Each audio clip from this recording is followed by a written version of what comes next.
दोस्तों एक बार फिर से मैं आपके लिए Indian overseas bank apprentice recruitment 2025 online form fill up apply process की अपडेट लेके आ चुके हैं। लास्ट डेट की अपडेट आ चुकी है, केवल एक दिन शेष रह गया है ऑनलाइन आवेदन करने का। आप जल्द से जल्द अपना फॉर्म फिल कर ले, कहीं मौका हाथ से छूट न जाए। ऑनलाइन आवेदन करते समय आपको कोई भी यहाँ पर गलती या फिर मिस्टेक नहीं करनी होगी, नहीं तो आपके फॉर्म रिजेक्ट हो सकते हैं। आवेदन करते समय आपको कुछ महत्वपूर्ण बातों का ध्यान करना होगा, तभी आपके एप्लीकेशन फॉर्म सक्सेसफुली सबमिट किए जाएंगे। और आवेदन करते समय आपको फोटोग्राफ, डॉक्यूमेंट, सिग्नेचर कैसे और कितने केबी में अपलोड करने होंगे, कैसे आप क्वालिफिकेशन डिटेल दे सकते हो, कैसे आप NATS पोर्टल या फिर अप्रेंटिस पोर्टल पर वैकेंसी सर्च कर सकते हो, कंप्लीट जानकारी आपको इस वीडियो में दी जाएगी। साथ ही साथ इस वीडियो में हम आपको ये भी जानकारी दिखाएंगे कि क्या यहाँ पर स्टेट वाइज वैकेंसीज निकली है, क्या एलिजिबिलिटी क्राइटेरिया है, पैटर्न यहाँ पर आपका क्या रहेगा, हाउ टू अप्लाई का कंप्लीट प्रोसीजर आपका क्या रहने वाला है, कैसे आप नोटिफिकेशन के PDF डाउनलोड कर सकते हो और कैसे आप अप्लाई ऑनलाइन कर सकते हो। स्टेप बाय स्टेप पूरी जानकारी के लिए आपको ये वीडियो शुरू से लेके एंड तक बिना स्किप किए हुए देखनी होगी। इस वीडियो को पूरा देखने पर ही आपके सभी सवाल और डाउट क्लियर होंगे। तो चलिए दोस्तों, बिना कोई वक्त गंवाए शुरू करते हैं IOB अप्रेंटिस ऑनलाइन फॉर्म 2025 की पूरी जानकारी। फॉर्म भरने से पहले सबसे पहले आपको हमारी वेबसाइट INT सरकारी नौकरी के पेज पर विजिट करना होगा, जिसका लिंक आपको नीचे description plus first comment box में मिल जाएगा। और हमारे इस पेज पर विजिट करके आप यहां से अप्रेंटिस का ऑनलाइन फॉर्म फिल कर सकते हो। इंडियन ओवरसीज बैंक की ओर से अप्रेंटिस के लिए 750 वैकेंसीज निकाली गई थी, जिनके लिए अब आप 9 मार्च 2025 तक फॉर्म फिल कर सकते हो। आवेदन करने का अंतिम मौका है, केवल एक दिन शेष है। आप जल्द से जल्द अपना फॉर्म फिल कर ले। 15,000, 12,000 और 10,000 रुपए सैलरी है यहाँ पर। आप क्वालिफिकेशन की अगर बात करें तो बैचलर डिग्री से आप चेकआउट कर सकते हो। 20 से 28 वर्ष आयु सीमा है। फिर जनरल OBC WS के लिए 944 है, SC/ST के लिए 708 है, PH दिव्यांग के लिए 472 है, जो कि आप debit card, credit card, net banking से ऑनलाइन पेमेंट कर सकते हो। ऑनलाइन ही आप अप्लाई कर सकते हो, ऑल इंडिया से अप्लाई कर सकते हो। IOB.in इसकी ऑफिशियल वेबसाइट है। इंपोर्टेंट लिंक सेक्शन के अंतर्गत ऑफिशियल नोटिफिकेशन PDF लिंक पर आप जैसे ही क्लिक करोगे तो इसकी ऑफिशियल PDF ओपन हो जाएगी। स्क्रॉल डाउन करते हुए आप डेट चेकआउट कर सकते हो, साथ साथ वैकेंसीज इंफॉर्मेशन चेकआउट कर सकते हो। एलिजिबिलिटी क्राइटेरिया की डिटेल दी गई है। एज रिलैक्सेशन SC/ST के लिए 5 साल की छूट है, OBC के लिए 3 साल की है, PWBD के लिए 10 साल की है। इसी तरह से एज रिलैक्सेशन के साथ साथ में आप सिलेक्शन क्राइटेरिया की डिटेल भी चेकआउट कर सकते हो और इसमें आपको पैटर्न की भी जानकारी दे दी गई है। हाउ टू अप्लाई का प्रोसीजर दिया गया है, कैसे आप फॉर्म फिल कर सकते हो अप्रेंटिस या फिर NATS पोर्टल के द्वारा आप फॉर्म फिल कैसे करोगे। तो कंप्लीट जानकारी के लिए आपको ये ऑफिशियल नोटिफिकेशन की PDF पूरा पढ़ना अनिवार्य है। इसको पूरा पढ़ने से ही आपके सभी सवाल और डाउट क्लियर होंगे। PDF रीड आउट करने के बाद में आपको अप्लाई ऑनलाइन के 2 लिंक्स दिए गए हैं। इन लिंक्स के माध्यम से आपको ऑनलाइन आवेदन करना होगा। लिंक 1 पर आपके सामने यहाँ पर NATS का ये पोर्टल ओपन होगा और लिंक 2 के इस लिंक पर आपके सामने apprenticeshipindia.gov.in का ये पोर्टल ओपन होगा। इन पोर्टल के माध्यम से आप सिंपली इस भर्ती के लिए अपने फॉर्म अप्लाई कर सकते हो। और अगर आप NATS पोर्टल से अप्लाई करना चाहते हैं तो यहाँ पर भी आपको स्टूडेंट लॉगिन इस टैब पर क्लिक करना है। अगर आपने पहले से रजिस्ट्रेशन कर रखा है और फिर आपको अपनी लॉगिन डिटेल प्रोवाइड करते हुए लॉगिन कर लेना है और अपना फॉर्म अप्लाई करना है। और अगर आप यहाँ पर इस पोर्टल के थ्रू किसी भी भर्ती के लिए फर्स्ट टाइम अप्लाई करने जा रहे हो तो सबसे पहले यहाँ पर आपको अपना रजिस्ट्रेशन करना होगा। उसके लिए आपको स्टूडेंट रजिस्टर इस ऑप्शन पर क्लिक कर देना है।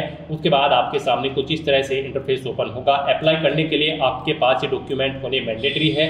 आप यहाँ से चेकआउट करें। फिर यहाँ पर आपसे पूछा गया कि क्या ऊपर दिए गए ये सभी डॉक्यूमेंट्स आपके पास हैं, तो यहाँ पर आप यस ऑप्शन सेलेक्ट करें। उसके बाद यहाँ पर आपको अपनी ईमेल ID एंटर करनी है, अपना मोबाइल नंबर एंटर करना है, इस कैप्चा कोड का आंसर आपको यहाँ पर देना है और फिर आपको सेंड OTP ऑप्शन पर क्लिक कर देना है। उसके बाद आपकी रजिस्टर्ड ईमेल ID और मोबाइल नंबर पर OTP सबमिट किए गए हैं। वो OTP आपको यहाँ पर एंटर करने हैं। जो ईमेल पर OTP आया है वो ईमेल वाले सेक्शन में एंटर करना है और जो मोबाइल पर आया है वो मोबाइल के इस सेक्शन में एंटर करना है। और फिर आपको वेरीफाई OTP इस ऑप्शन पर क्लिक करके अपना मोबाइल नंबर और ईमेल ID को यहाँ पर वेरीफाई कर लेना है। नेक्स्ट आपके सामने कुछ इस तरह से इंटरफेस ओपन होगा। यहाँ पर अब आपको अपना रजिस्ट्रेशन करना है।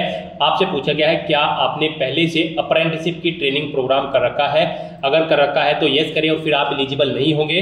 अगर नहीं कर रखा है तो यहाँ पर आपको नो ऑप्शन सेलेक्ट करना होगा। यहाँ पर आपको नो ही ऑप्शन सेलेक्ट करना होगा, अदरवाइज आप एलिजिबल नहीं होंगे।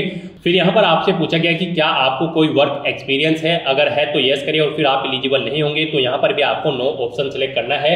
नेक्स्ट यहाँ पर आपसे पूछा गया है आपने अपनी ग्रेजुएशन यहाँ पर रेगुलर, डिस्टेंस या फिर पार्ट टाइम कैसे पास आउट की है, आप अपने अकॉर्डिंग ऑप्शन सेलेक्ट करें। उसके बाद यहाँ पर आपको अपना नाम एंटर करना है।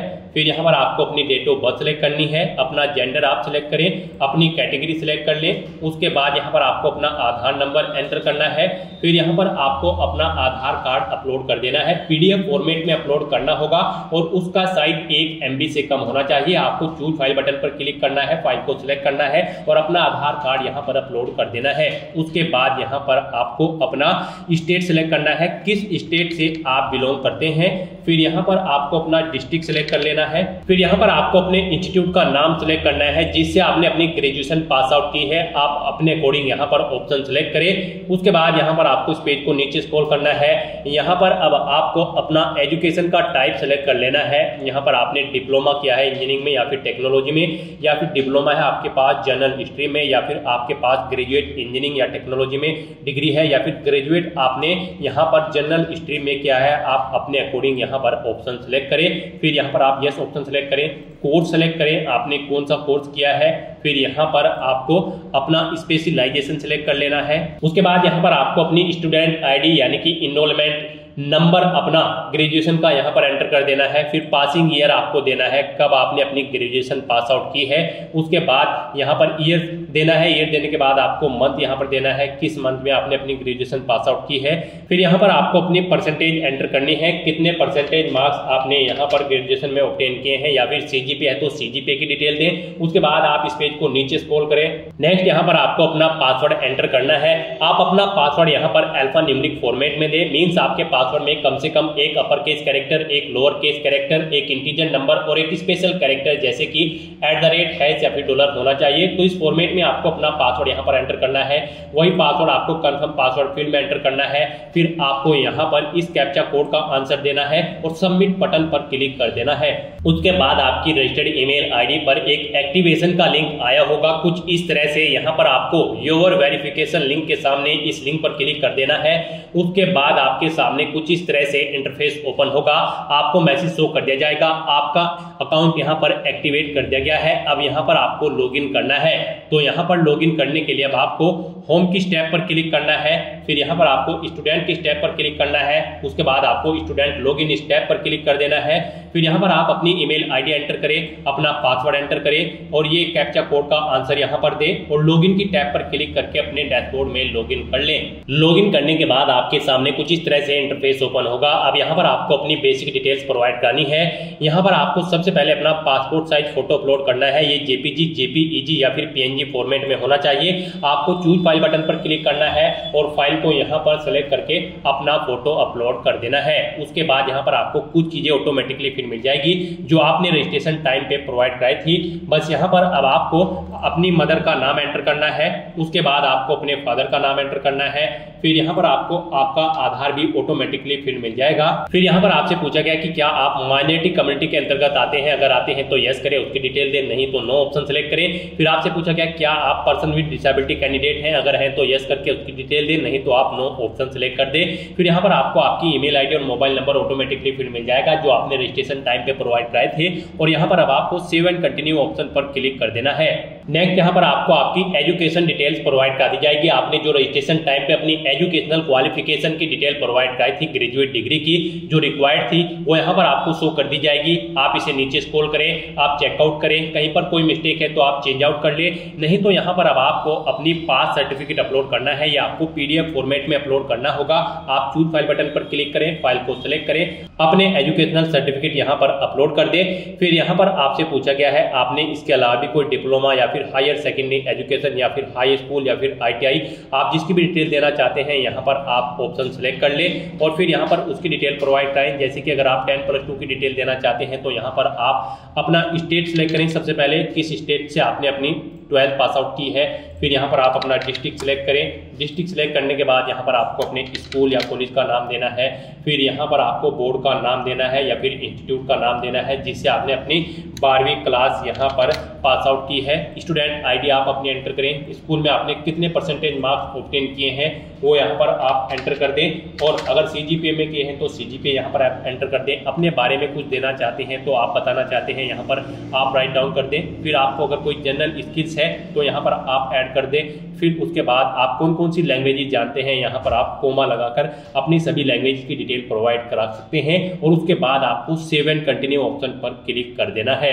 नेक्स्ट यहाँ पर आपको अपनी कम्युनिकेशन इन्फॉर्मेशन प्रोवाइड करानी है। आप पहले अपना परमानेंट एड्रेस यहाँ पर एंटर करें, अपना पिन कोड दे, पोस्ट ऑफिस यहाँ पर सिलेक्ट करें। पिन कोड के अकॉर्डिंग यहाँ पर आपका पोस्ट ऑफिस सिलेक्ट हो जाएगा। उसके बाद यहाँ पर आपको अपना डिस्ट्रिक्ट सिलेक्ट कर लेना है, ये भी आपके पिन कोड के अकॉर्डिंग ऑटोमेटिकली आपको फिर मिल जाएगा, स्टेट भी। और फिर यहाँ पर आप अपना एड्रेस एंटर कर दे। उसके बाद आप अपना प्रेजेंट एड्रेस यहाँ पर दे, और अगर आपका प्रेजेंट एड्रेस आपके परमानेंट एड्रेस के अकॉर्डिंग सेम है तो आप इस चेकबॉक्स को ओके कर दें। ऑटोमेटिकली आपका प्रेजेंट एड्रेस आपके परमानेंट एड्रेस के अकॉर्डिंग फिल हो जाएगा। उसके बाद आप सेव एंड कंटिन्यू इस ऑप्शन पर क्लिक कर दें। नेक्स्ट यहाँ पर आपको अपनी ट्रेनिंग प्रेफरेंस सिलेक्ट करनी है। यहाँ पर आपको 3 चॉइसेस दी गई है। आप सबसे पहले अपना स्टेट सिलेक्ट करें, किस स्टेट में आप अप्रेंटिसशिप की ट्रेनिंग लेना चाहते हैं। तो यहाँ पर पहले आप स्टेट सिलेक्ट करें, उसके बाद आप यहाँ पर डिस्ट्रिक्ट सिलेक्ट करें, किस डिस्ट्रिक्ट में आप लेना चाहते हैं अपनी ट्रेनिंग। आप यहाँ पर जिसे फर्स्ट नंबर पर प्रेफरेंस देंगे उसे आपको फर्स्ट नंबर पर प्रीफर्ड किया जाएगा, और जिसे सेकंड नंबर पर प्रेफरेंस देंगे उसे सेकंड नंबर पर आपको यहाँ पर प्रीफर्ड किया जाएगा। तो यहाँ पर आपको 3 चॉइसेस दी गई हैं। आप अपनी चॉइस के अकॉर्डिंग यहाँ पर 3 स्टेट और 3 डिस्ट्रिक्ट सिलेक्ट कर सकते हैं, या फिर 1 स्टेट 3 डिस्ट्रिक्ट आप यहाँ पर सिलेक्ट कर सकते हैं। तो अपनी चॉइस के अकॉर्डिंग यहाँ पर आप स्टेट और डिस्ट्रिक्ट सिलेक्ट करें। उसके बाद यहाँ पर आपको फील्ड में भी ऐसे ही प्रेफरेंस देना है। यहाँ पर आप फील्ड में जिसे भी प्रेफरेंस देना चाहते हैं आप अपनी चॉइस के अकॉर्डिंग यहाँ पर प्रेफरेंस दें, जैसे कि आप एजुकेशन में, इलेक्ट्रॉनिक्स में या फिर एनर्जी में, जिस भी फील्ड में आप अप्रेंटिसशिप करना चाहते हैं यहाँ पर आप अपनी चॉइस के अकॉर्डिंग प्रेफरेंस सेट कर दें। गाइस, जब आप अपनी एजुकेशनल क्वालिफिकेशन की डिटेल फिल करेंगे तो इस सेक्शन में आपको अपनी केयरफुली डिटेल फिल करनी है, अदरवाइज आपकी जो वैकेंसी है वो NATS के पोर्टल पर शो नहीं होगी। इस भर्ती में पार्टिसिपेट करने के लिए आपके पास यहाँ पर ग्रेजुएट डिग्री होनी जरूरी है, किसी वेल रिकॉग्नाइज्ड यूनिवर्सिटी या फिर इंस्टीट्यूट से किसी भी स्ट्रीम के अंतर्गत। तो यहाँ पर आपको अपनी ग्रेजुएशन की डिटेल केयरफुली फिल करनी है, और जब आप क्वालिफिकेशन फिल करने के बाद फील्ड प्रेफरेंस सेलेक्ट करेंगे तो इसमें आपको बैंकिंग से रिलेटेड फील्ड आपके पास होनी चाहिए, जैसे कि बैंकिंग एंड फाइनेंस या फिर कैपिटल गुड्स या फिर ई-कॉमर्स एंड सो ऑन। जो भी आपकी बैंकिंग के अंतर्गत प्रेफरेंस है वो यहाँ पर आपको सिलेक्ट करनी होगी, अदरवाइज आपको NATS के पोर्टल पर वैकेंसी शो नहीं होगी। उसके बाद आपको सेव एंड कंटिन्यू ऑप्शन पर क्लिक कर देना है।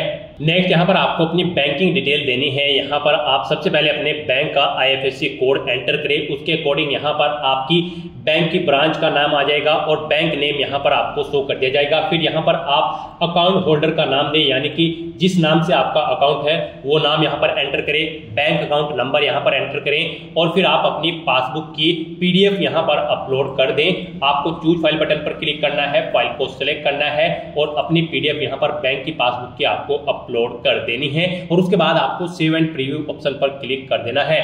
नेक्स्ट आपके सामने कुछ इस तरह से इंटरफेस ओपन होगा। पीछे जो आपने डिटेल्स प्रोवाइड की है उसका पूरा प्रीव्यू यहाँ पर आपको शो कर दिया गया है। आप इस पेज को नीचे स्क्रॉल डाउन करें, प्रिंट बटन पर क्लिक करके अपनी डिटेल का एक हार्ड कॉपी प्रिंट आउट आप ले सकते हो, और अगर कहीं पर कोई मिस्टेक है तो आप एडिट बटन पर क्लिक करके एडिट कर सकते हो। अगर सभी चीजें ओके हैं तो आपको इस चेकबॉक्स को ओके करना है और फाइनल सबमिट बटन पर क्लिक कर देना है। NATS के पोर्टल पर अपने डैशबोर्ड में लॉगिन करने के बाद आपके सामने कुछ इस तरह से इंटरफेस शो होगा। यहाँ पर आपको various number of vacancy show कर दी जाएगी। आपको यहाँ पर इंडियन ओवरसीज बैंक की भर्ती के लिए अप्लाई करना है, तो यहाँ पर आप सर्च बॉक्स में इंडियन ओवरसीज बैंक टाइप करें, उसके बाद यहाँ पर आपके सामने वैकेंसी शो हो जाएगी। आप यहाँ से चेकआउट कर सकते हो। अप्लाई करने की लास्ट डेट 9 मार्च 2025 है। आप व्यू के लिंक पर क्लिक करके पूरी डिटेल वैकेंसी की चेकआउट कर सकते हो, और अप्लाई बटन पर क्लिक करके सिंपली आप इस भर्ती के लिए अप्लाई कर सकते हो। और गाइस, अगर आपके सामने यहाँ पर ये वैकेंसी शो नहीं हो रही है NATS के पोर्टल पर, तो फिर आपको यहाँ पर हम बता दें, जब आप यहाँ पर अपनी फील्ड प्रेफरेंस सिलेक्ट कर रहे थे एजुकेशनल क्वालिफिकेशन देते समय, तो यहाँ पर आपको इस फील्ड में बैंक से रिलेटेड फील्ड को प्रेफरेंस देना है, प्रेफरेंस देना होगा, तभी आपकी यहाँ पर नंबर ऑफ वैकेंसी शो होगी। अगर आपने बैंकिंग से अलग किसी और सेक्टर में फील्ड प्रेफरेंस दिया होगा तो फिर आपके सामने वैकेंसी शो नहीं होगी। तो आपको फील्ड प्रेफरेंस में बैंकिंग से रिलेटेड रिलेटेड फील्ड को यहाँ पर प्रेफरेंस देना है। उसके बाद ये आपके NATS के पोर्टल पर इंडियन ओवरसीज बैंक अप्रेंटिस की पोस्ट की वैकेंसी शो होगी। तो यहाँ पर आपको बस सिंपली सर्च बॉक्स में इंडियन ओवरसीज बैंक एंटर करना है। उसके बाद आपके सामने इंडियन ओवरसीज बैंक की ये वैकेंसी आ जाएगी। यहाँ पर आकर आपको ज्यादा कुछ नहीं करना है, बस आपको यहाँ पर अप्लाई के बटन पर क्लिक करना है। उसके बाद यहाँ पर आप इस भर्ती के लिए अप्लाई कर लोगे। उसके बाद आपके सामने यहाँ पर एक्शन में अप्लाइड लिखा हुआ शो हो जाएगा। स्टेटस में भी आपको अप्लाइड शो कर दिया जाएगा। आप यहाँ पर अपने डैशबोर्ड में एप्लीकेशन मैनेजमेंट की टैब पर क्लिक करके चेकआउट कर सकते हो। आप इंडियन ओवरसीज बैंक अप्रेंटिस की पोस्ट के लिए अप्लाई कर चुके हो। स्टेटस में आपको अप्लाइड शो कर दिया जाएगा। गाइस, ऐसे आप NATS के पोर्टल के थ्रू अप्लाई कर सकते हो इंडियन ओवरसीज अप्रेंटिस की पोस्ट के लिए। और अगर आप apprenticeshipindia.gov.in वेबसाइट के थ्रू अप्लाई करना चाहते हो तो आपको अपने इंटरनेट ब्राउजर के एड्रेस बार पर टाइप करना है apprenticeshipindia.gov.in। आपके सामने ये वेबसाइट ओपन होगी। यहाँ पर आकर आपको login/register इस ऑप्शन पर क्लिक करना है। कैंडिडेट के ऑप्शन पर क्लिक करना है। फिर यहाँ पर आपको अपनी ईमेल आईडी एंटर करके कैप्चा कोड एंटर करके सबमिट बटन पर क्लिक करना है। आपके रजिस्टर्ड मोबाइल नंबर पर OTP आएगा, वो एंटर करके आपको अपने डैशबोर्ड में लॉगिन कर लेना है। और अगर आपने रजिस्ट्रेशन नहीं कर रखा है तो आप यहाँ पर पहले अपना रजिस्ट्रेशन कर ले, रजिस्टर एज ए कैंडिडेट। यहाँ पर आप अपनी बेसिक डिटेल्स प्रोवाइड कराते हुए रजिस्ट्रेशन कर सकते हैं। अपनी प्रोफाइल को कंप्लीट करना है और फिर आपको अप्लाई करना है। अपने डैशबोर्ड में लॉगिन करने के बाद आपको अप्रेंटिसशिप अपॉर्चुनिटी के इस ऑप्शन पर क्लिक करना है। फिर यहाँ पर आपको सर्च बाय एस्टेब्लिशमेंट नेम में इंडियन ओवरसीज बैंक टाइप करना है। उसके बाद आपके सामने यहाँ पर इंडियन ओवरसीज बैंक की वैकेंसी शो होगी। यहाँ पर भी आपको सिंपली उसके सामने व्यू और अप्लाई के लिंक मिलेंगे। आप व्यू लिंक पर क्लिक करके वैकेंसी की डिटेल चेकआउट कर सकते हो और अप्लाई के बटन पर क्लिक करके आप सिंपली अप्लाई कर सकते हो। गाइस, सक्सेसफुली अप्लाई करने के बाद आपको अपना फीस पेमेंट करना होगा। फीस पेमेंट के लिए यहाँ पर आपको लिंक प्रोवाइड कराया जाएगा। वो लिंक केवल उन्हीं कैंडिडेट को प्रोवाइड कराया जाएगा जो कैंडिडेट यहाँ पर एलिजिबल होंगे। मींस पहले आपका एप्लीकेशन फॉर्म यहाँ पर चेकआउट होगा। उसमें जो कैंडिडेट एलिजिबल पाए जाएंगे उनकी रजिस्टर्ड ईमेल आईडी पर एक लिंक सबमिट किया जाएगा जिसके थ्रू वो फीस पेमेंट कर सकते हैं। Debit card, credit card, net banking या फिर UPI के थ्रू। यहाँ पर जनरल, OBC, EWS कैंडिडेट को 944 रुपए फीस के रूप में जमा कराने होंगे।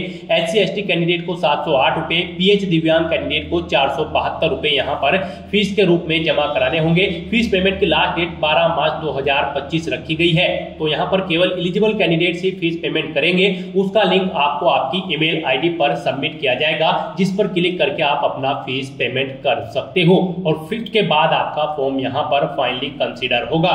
तो दोस्तों, ऐसे आप Indian overseas bank apprentice 750 post के लिए अपने फॉर्म अप्लाई कर सकते हो बिना कोई मिस्टेक किए हुए।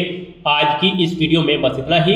आई होप वीडियो आपको पसंद आई होगी। अगर पसंद आई हो तो इसे लाइक और शेयर करें। चैनल पर नए हो तो इसे सब्सक्राइब कर ले। Thanks for watching.